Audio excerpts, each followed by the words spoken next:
Well, hello and welcome to the Radical World Podcast. I'm Jose Leal, and my partner Matt Perez isn't here today.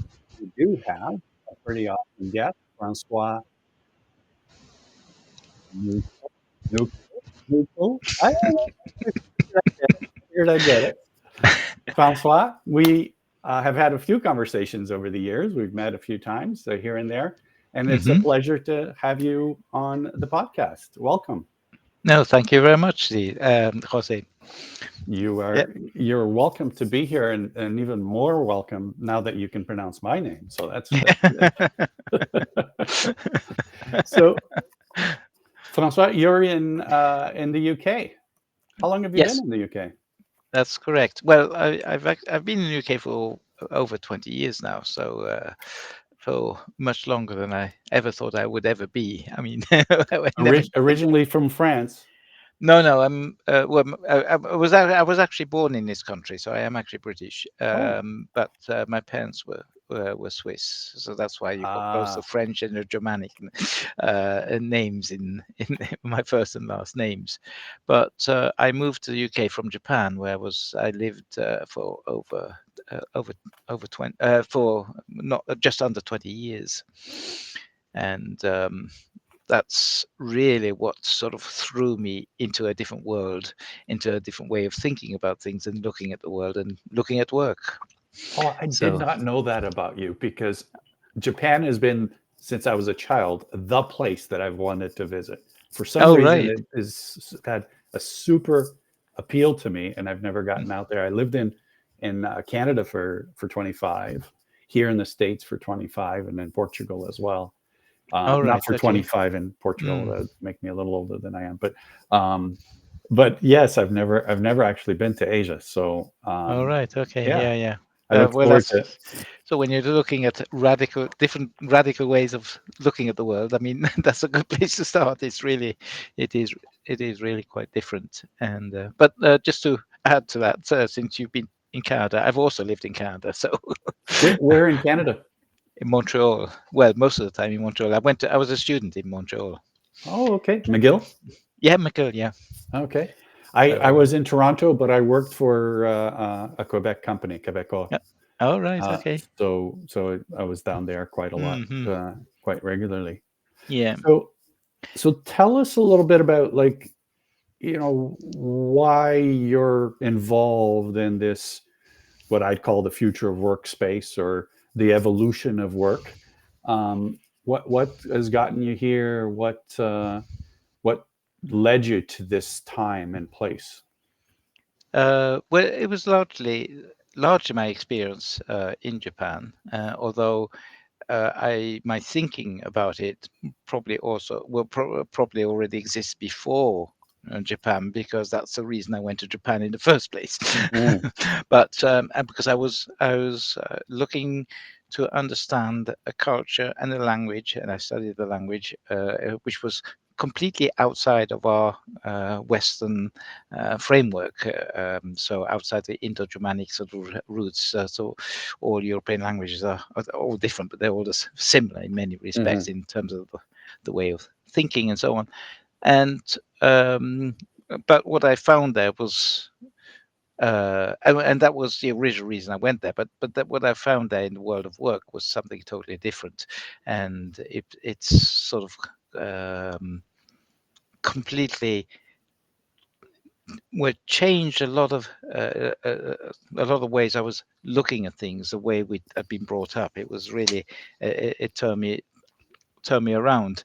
But essentially, at the same time, it's only when I came back to the UK that I realized that, because it was a process that happened sort of naturally. I sort of adapted to the way of life and so on, and so one could say I had a bit of a culture shock when I went there. I did, right.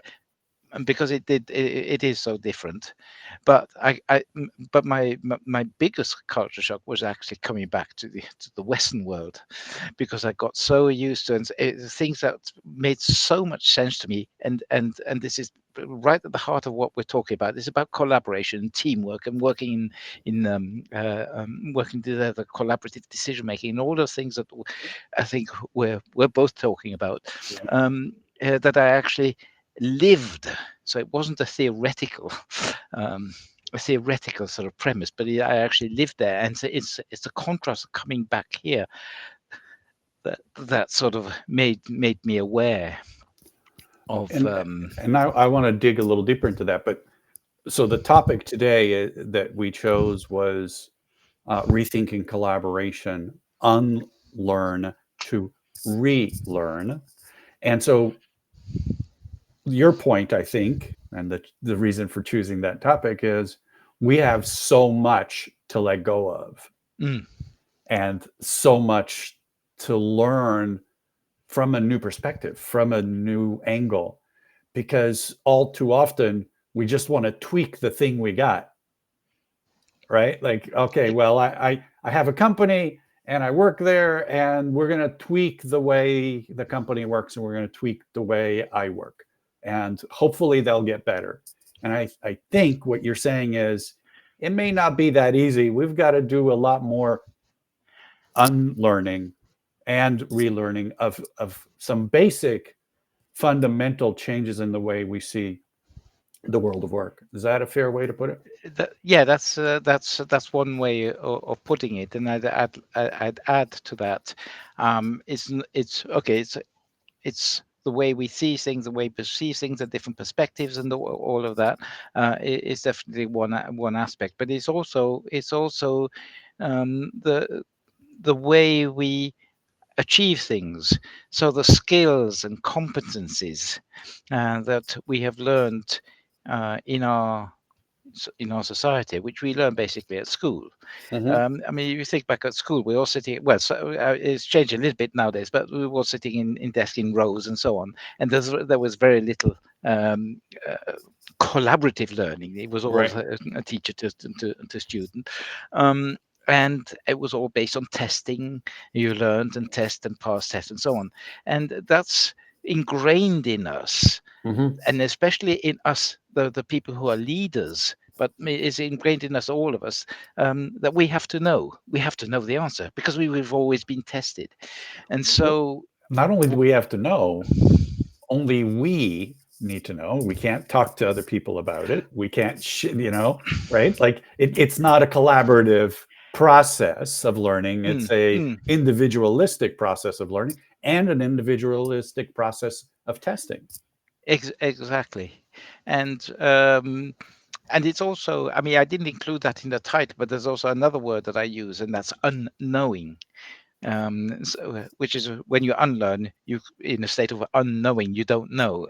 And we find it very difficult to at least as leaders, we find it very difficult to say I don't know, and yet that is exactly what we should be in a position to do, because it's only when you unknow that you can start thinking and co-creating and thinking in different ways. And And the process of unknowing or unlearning is really one of disbelief, in essence, because you don't forget what you knew. You don't completely not know it anymore, but really it's a state of saying, well, I used to think that this was the way that this worked, and I don't think that's the way this works anymore. Now I have to discover what does, right? yes, and that's definitely one aspect. But I'll give you an example. So a famous example, Toyota, the car manufacturer, they actually trained their managers or their coaches who were more like coaches than they were managers, at least from a Western perspective, to always respond to questions that are given to them by their subordinates or by whoever, doesn't matter, with the automatic reflex is not to answer the question, but to say, I don't know, even if they knew the answer. To say I don't know as a matter of habit, and then what do you think? And let's talk about it. And that opens up that even if you do know an answer, uh, we're not fixed with that answer. It opens up the possibility of other answers, of a multitude of answers, and the answer you initially may may be the right one, but it may not. But if we just answer immediately, then we shut the discussion down, and the process of unknowing and not knowing is actually opens it up. But That's we also reinforce the all-knowing idea, right? That the yeah, well, boss knows it exactly. all, Yeah, right? well, indeed. Yes. So I've come to think that really this future of workspace is about it is collaboration, and Mm, that the concept of work and job and career to me has become an old-fashioned idea yeah. that Mm, that that we are going to have something that occupies our lives, that it's going to be with an organization that's going to tell us what to do, when to do it, how to do it, why do it, and so on and so forth. That we've given up as humans. We've given up our ability to have autonomous evolution of our own personal lives because we've sort of held on to these beliefs about what work is and how we work and so on and so forth. Does that feel right to you? And is that the work that you guys are doing? Yes, so definitely we're holding on to. I don't think it's just beliefs. They are definitely beliefs, but there are also patterns that we have just adopted from our Mm-hmm. education, and which we don't. And the thing is, we don't even realize we have them. See, Right. that's the whole point. When you go completely outside, or like a fish out of water, when you come outside of the of your culture, you suddenly things that you just take, we don't even think about them because they're just uh, what you feel as natural, and people don't think. It's only when you come outside that you suddenly have to think about these things in a way that you never did. And so when we're talking about changing our world for the better, having changing work, you can't do that. What I believe is it's not enough to just talk about them, just to think about them, talk about them, and so on. Right. There are actual skills and competencies that we actually have to learn that we never learned. And Well, I hmm, no, please go ahead, finish. Well, I was just going to add that I learned them because I learned them in that different culture, and so Right. I had to learn them. Um, and other people do also. Of course, lots of other people do learn them, um, but it's not something that comes naturally. Right. And I have seen people who are radical thinkers who themselves are stuck in certain ways. So there are some radical thinkers who would still lead a discussion and be in charge and not let go and not enable a dialogue, for example. So I'm just Well, let me ask you a question. I'm the one mm. that's supposed to be asking questions here. So, um, um, so trying to paint a picture here from the radical world perspective, because Mm, what I think you've just described is a twofold thing that we call a fiat system or a fiat world. And that is that we've, these patterns you've described and these ideas we've both described stem from this understanding of the world that we need to be in control. We mm, need to control organizations. We need to control each other. We need to control society. And as a whole, that concept, that principle of if we are not in control, then all hell breaks loose, mm, mm, mm, right? And so the manager needs to say, I have the answer, and here's the way you do it, and you can't do anything but. And all of those patterns and beliefs are tied up into this thing. And when we Westerners, and brought up in this fiat system, when we look at people being fiat, meaning that they're command and control and that dictate what should and should not be, that to us it's sort of like, yeah, that's the way the world works. I'm not happy about it. I don't think that person should be telling me what to do, but of course that's the way it works. Mm. How often do you hear that, where people just sort of say, why do you want to change that? That makes no sense to want to change something that is just the way that it should be. Mm. Mm.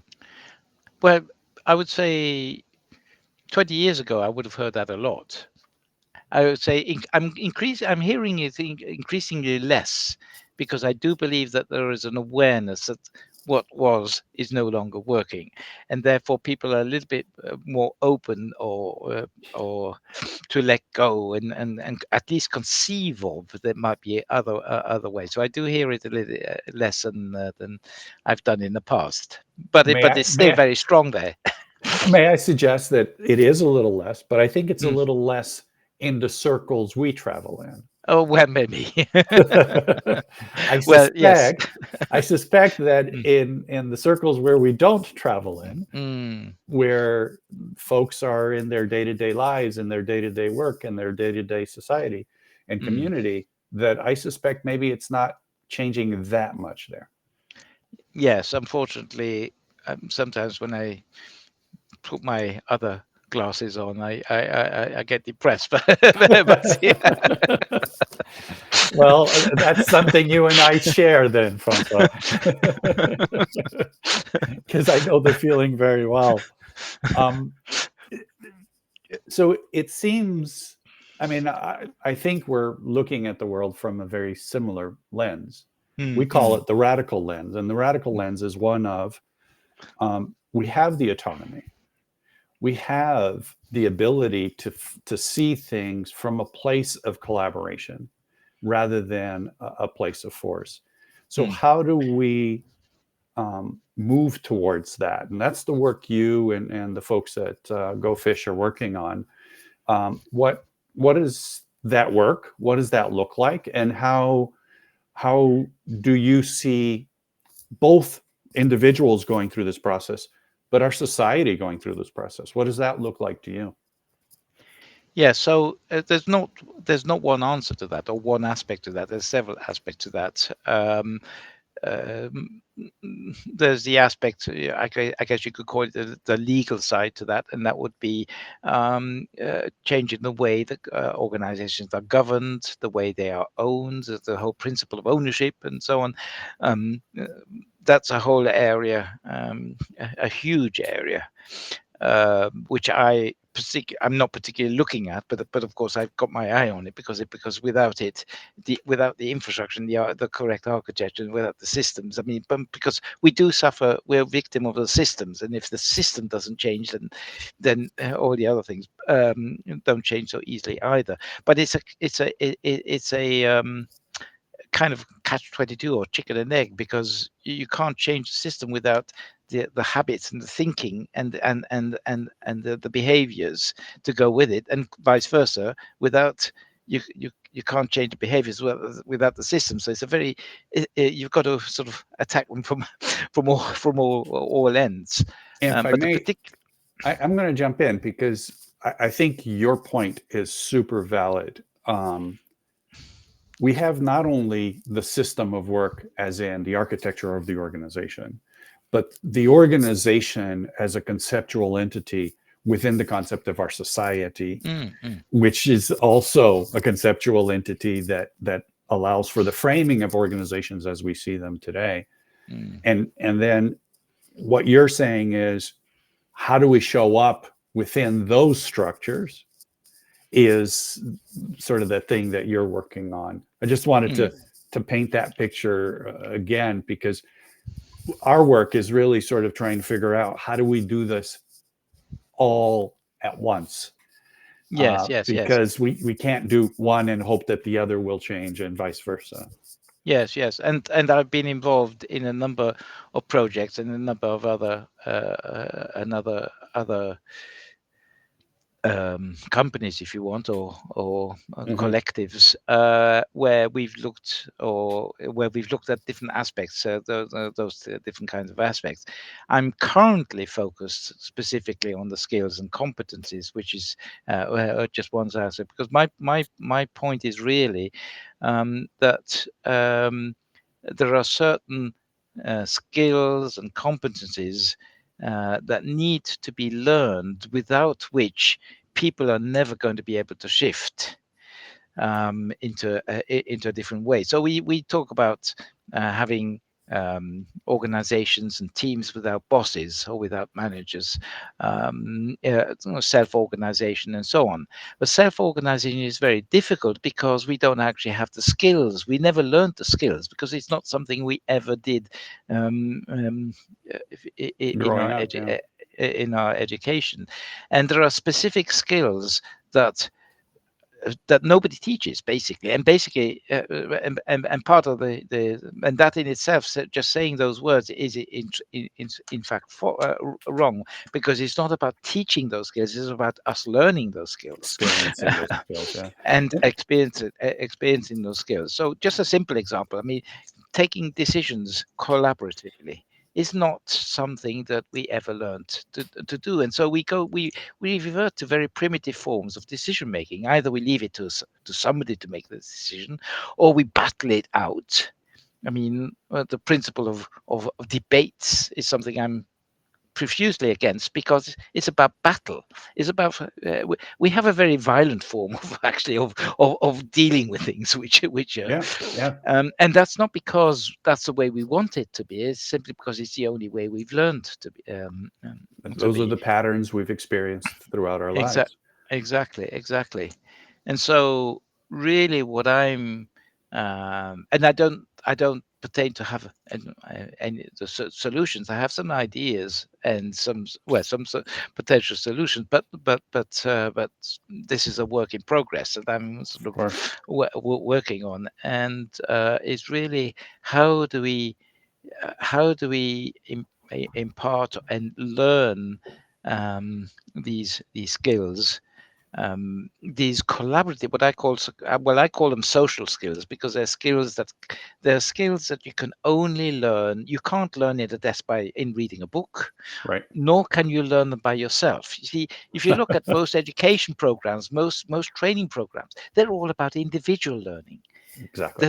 There's very little out there that deals with collaborative learning or social learning and learning together. And yet, if you're learning to make decisions collaboratively, the only way you can do that is by practice. I mean, you can learn a few principles by yourself, that's fine, but the only way you can perfect that is by actually practicing. But you can't practice by yourself. You Right. have to practice with other people. It's like, I mean, there are certain things that we do in our Western world. We do as teams, like football or team sports. you can't you can't perfect your at least the team aspect of football by practicing by yourself. You can learn a few skills, a Right. few Right. tricks, and so on. But so certain things we do know in the West how to do, but not so much in the business world, or not so much in an organizational world. And your point, I think, is very well received. And I was actually going to say that because I think even the idea of personal growth, Mm, exactly. Mm. right? Personal growth. I need to grow personally. Mm, And then once I personally grow, then I'll be able to deal with people.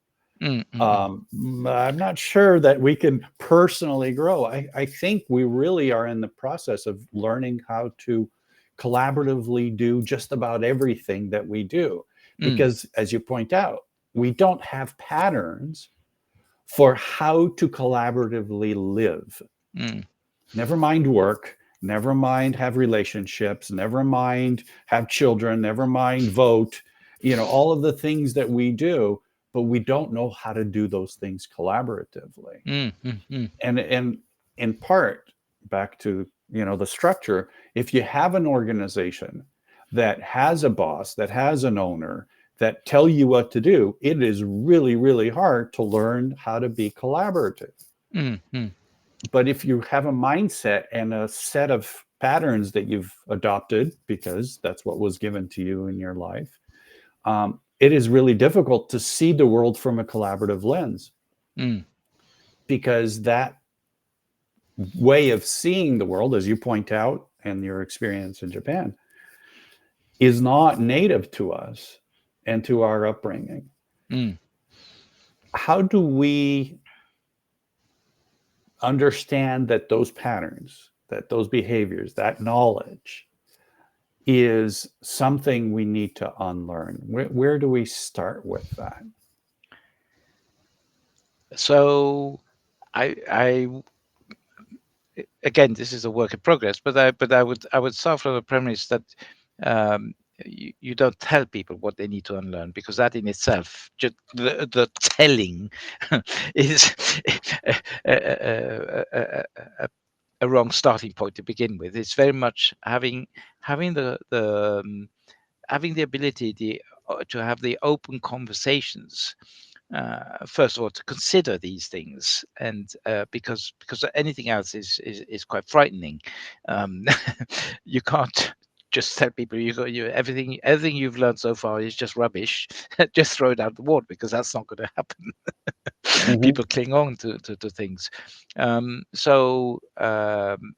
Probably the starting point would be a conversation, but conversation by itself is not going to achieve anything. It's just, but it is it is at least to create the safe space. And conversation does not happen by itself. It is something that happens in with other people, which is why for me dialogue is one essential feature, because dialogue is very much about enabling the flow of meaning. That's the origin of the word dialogue.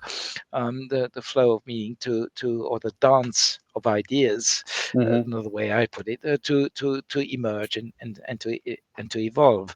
Um, that's a starting point, but there are specific skills which also have to be practiced, and there are certain other skills. And so there's one part that's the unlearning bit, and there are certain habits. It's like learning to redo everything you do, but with your other hand. So if you're left-handed or right-handed, it doesn't matter which one you use. You suddenly decide to do it with the other hand, and you unlearn what you've done with one hand, and you relearn what you've done with the other. And that's not so that's not so easy, as anybody who's tried will tell you. And but it's a dexterity of the interaction between people, which I'm I, really talking about. I'm going to throw a bit of a wrench into our conversation because Mm. um, I have a sense that for most people, middle age and older, they're not going to learn to use their other hand. Yeah, no. Um, and and we're likely not to be seeing a dramatic shift in folks in that age group. But there are some of us that are, for whatever reason, willing to try and able to try, and in some cases succeeding at being able to do that.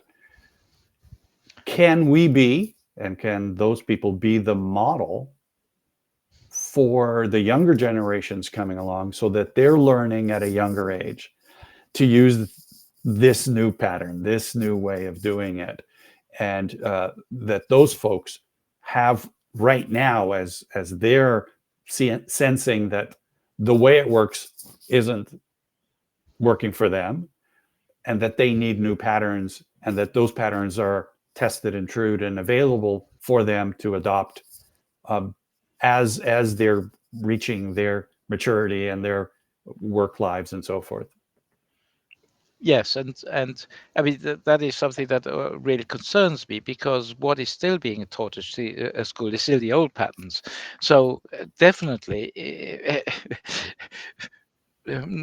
that's what the one place where we should be, we should be, from a societal point of view, be focusing on is totally rethinking our education. Our education is totally inappropriate for where we are in the world. but that's going to take a generation or two before that, before so that happens. So in terms of the older folks, so to speak, I totally agree with you. The majority of the old folks are not going to learn to use their left hand instead of the right. But I do think there are a large number of people now, of all generations, who are understanding that what was and what worked in the past is no longer working, and they don't know what to do about it, but are looking for ways that might be different, and therefore they're more open to the idea. And I think it's so. I would not quite agree that there aren't any no older folk who, Of course, of uh, course. Yeah. and but that the number are actually increasing. The number who and maybe they find it difficult, but they also come from a premise understanding that there is a need for it. I mean, when you look at the climate crisis and the various crises, it's so obvious that there's a need for it. That I do think the folk, those folk are increasing. So Yes, yes. and And I don't disagree. They are mm, increasing, and I think mm, that there is as you point out, there's a lot of reasons why we need to be and should be focusing on those changes. I just My sense is the that trying to convert people at later stages of life, and forgetting that really the young people are the future, number one, and number two, they're the ones that are, mm. um, at this stage of their life, at an earlier stage of their life, much more apt to learn new patterns and to do it in a way that is much more helpful to them than someone in the twilight of their career. Yeah. Uh, so for me, that work that you've just described about the unlearning and the relearning and happens, as we said earlier, in in a place where it has to be a relational place, and we can learn from each other. And I don't think that we need to worry about changing schools at this point. That I think what we need to do is have places where people can practice this in a real world experience, not in an educational setting, but in a practical setting. And that the future of education is a practical setting. It was Mm, in the past, and we now have the technology and the ability to integrate much of what we've been doing in a educational setting back into a practical setting. Meaning, we had this idea hundreds of years ago that you could, at a very young age, uh, be part of a learning process of work, learning from a mentor and having these experiences of collaboration and working together and all of that. Not all of it was done right, and not all of it had the insights that I think we have now. Not that they are perfect either, but they're certainly, I think, more evolved than they were. But this idea that we have an education that is separate from how we live and how we work, uh, I think continues that same bad patterning. Uh, mm, does that mm. does that feel right to you?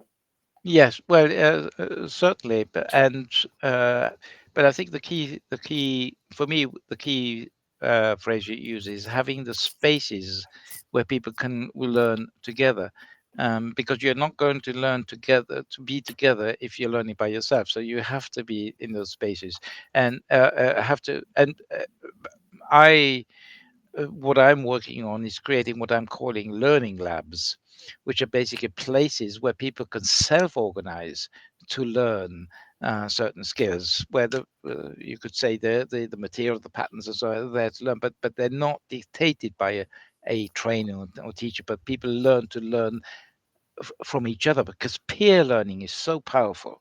Hmm. And yet we make very little use of it.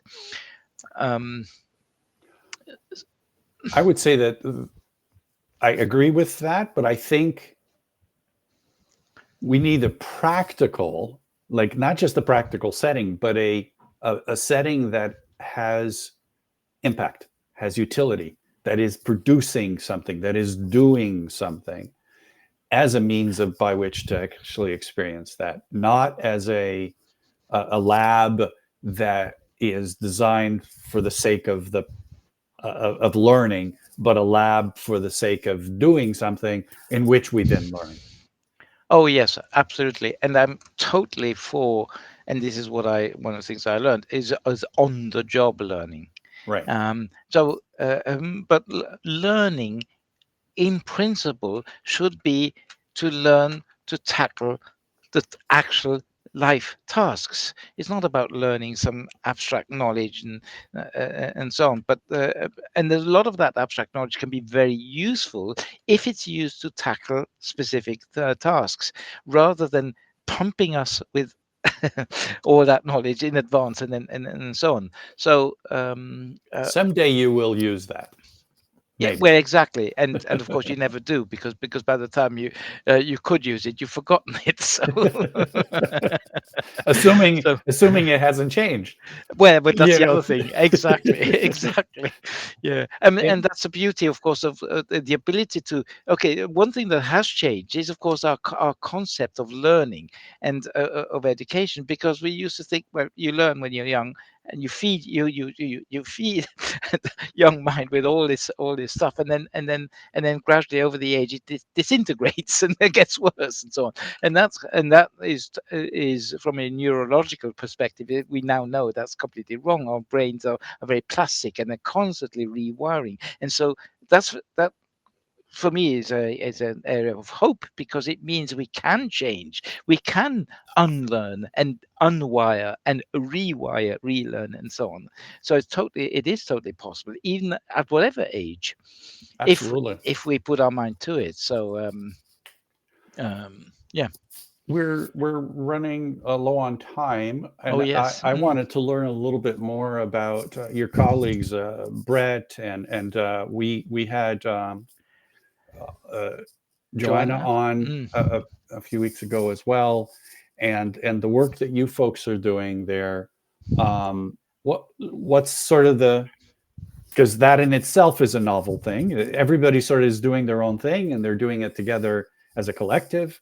Um, so tell us a little bit about that, and what work is happening there. Yeah, well, so our basic idea is, we call ourselves uh, un or anti or de consultants, in the sense that we're uh, uh, I guess from one perspective you could say we're consultants, but on another sense we're not at all, because we're not there to tell anybody anything. In an organization, our main goal is to enable, and by giving them the tools and the knowledge and the skills and so on, for people within organizations to figure out their own solutions, and not to depend on a manager and so on. And but uh, to some degree they currently do depend on somebody, because that's partly because that's the way that's a habit, but partly because they don't have the skills for it, and or Exactly. and so this is what we're essentially trying to do, is help them get those skills, whatever it is that's required, so that they can become autonomous, and therefore uh, it then eliminates the need for having managers, at least in a classical sense, Hmm. from the organization. I still think people like coordinators who are coordinating the things are still probably, and coaches and people like that are still necessary, but their importance diminishes. It's and they're certainly not directive and so on. So Right, right. and, And and that's totally, and they're part of the team. And again, if teams are able to make collaborative decisions together, or to look at things from different perspectives together, then they're much then the need for controllers, if you want, because that's the right. word you use at the beginning, Yeah. disappears or diminishes, is reduced. Absolutely. So that's really what we as a group was one of the key things that we're looking at. I mean, we're looking at we're doing various things, but that's Yeah. maybe the We main thing. we have to Uh, experiment, all of us, and see mm, where things come from. Um, exactly. I'm going to introduce next week's guest, and then Hmm. we'll wrap it up from there. So next week Okay. we've got Dave Rosenberg. We're going to be talking about radical accountability. Um, the tagline there is determining the root cause of failure and systemic flaws in organizations. So we're flipping from talking with Francois today about mindsets and knowledge and patterns and personal sort of uh, transformation, if you will, to organizational structures and how do we look at the structure and the failures of those structures. So uh, that's what we do here. Brilliant. Mm. That's what we do. We just Mm, go from one side of the spectrum to the other and talk to folks like yourself, Francois, about one aspect or a few aspects of that. But our intention here at Radical World is to paint a bigger picture of what this mm, transformation looks like. And mm, to us, that transformation looks like a world that is radically different than the one that we see today, that is emerging thanks to people like yourself, Joanna, Brett, and many others that are doing this kind of work. And mm. next week, we'll find out from Dave the work that he's doing. So, Sounds very Francois, interesting. it's been a pleasure. I really appreciate our conversation and I appreciate the work that you've been doing and your team has been doing and investing and learning a lot about new patterns and new ways of learning, not Mm, teaching, but learning. mm, mm. Yes, and the pleasure's been mine. It's been a brilliant conversation. Thank you. Thank you, and I'm very glad that we were able to keep it a conversation and not some Q&A type Mm, mm, uh, mm. session. So I really appreciate that. Brilliant. Yes. Mm. Perfect. Thank you. Till next time, we'll see you soon. Okay. Thank you. Bye bye. Bye.